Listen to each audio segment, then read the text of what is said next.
He was in such bad shape, he told me 5 minutes before the tournament started, he said, Billy, he says, I'm too tired to play. Here's a man that could come and play in a tournament. It's not going to cost him a penny. And he was unable to walk from upstairs to downstairs to play in a tournament that he had just won the year before. And that's when I knew that Stu Ungar was in really bad shape.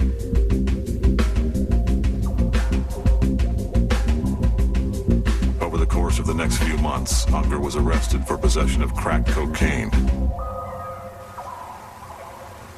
The last time I saw my dad, I told him, I said, I don't want to have anything to do with you anymore.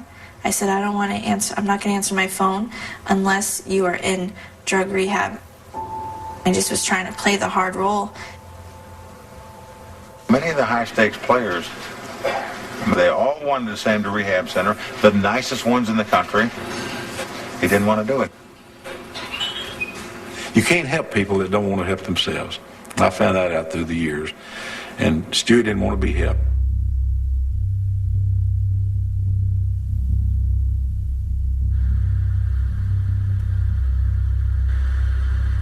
On November 22nd, 1998, in this hotel, in a part of Vegas known for drug use and prostitution, Stu Ungar was found dead.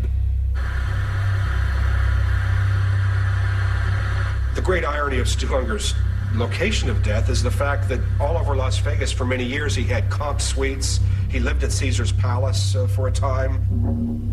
He had credit lines of $1 million at the Dunes. He walked into most of these casinos throughout his life as royalty. To be there in that environment at the end of his life is really the great irony and the great tragedy. I got a phone call from Don McNamee. He said, Madeline, you need to sit down. And then he told me. It was hard. Somebody called me and said, the kid died. I said, okay, I mean, what are you gonna do? Everybody felt terrible, but it wasn't a surprise.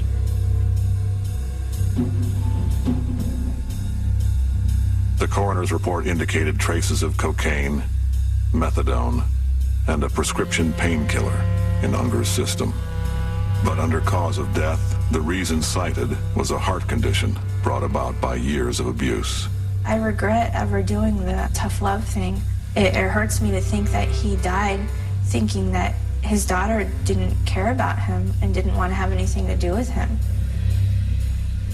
I wanted to tell him, no, I do still love you. I still want you in my life. That's why I'm doing this, because I want you so much, you know? So.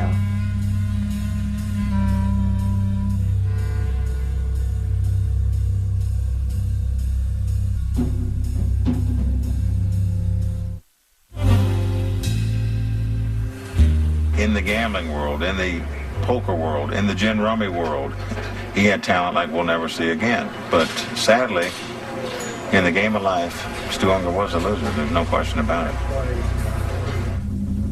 Stu Ungar's self-portrait is a complicated canvas, painted with equally balanced strokes of genius, pain, and self-abuse.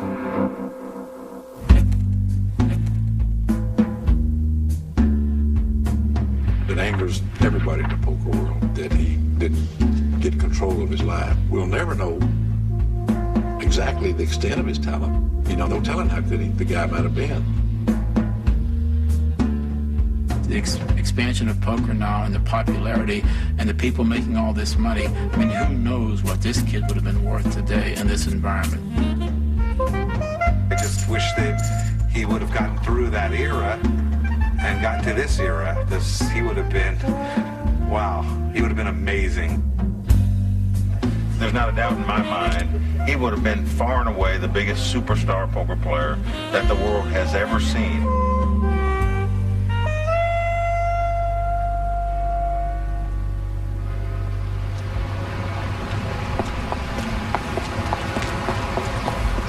On November 26, 1998, Stu Ungar was laid to rest.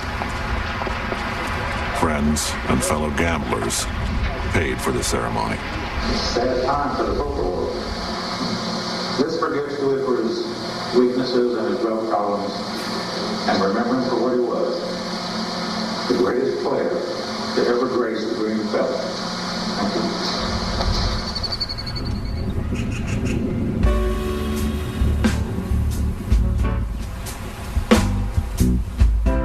Stu Ungar never held what most people would call a real job. That said, it's been estimated he earned nearly $30 million in his gambling career. At the time of his death, all he had left was the $800 investigators found in his pocket. He was 45 years old.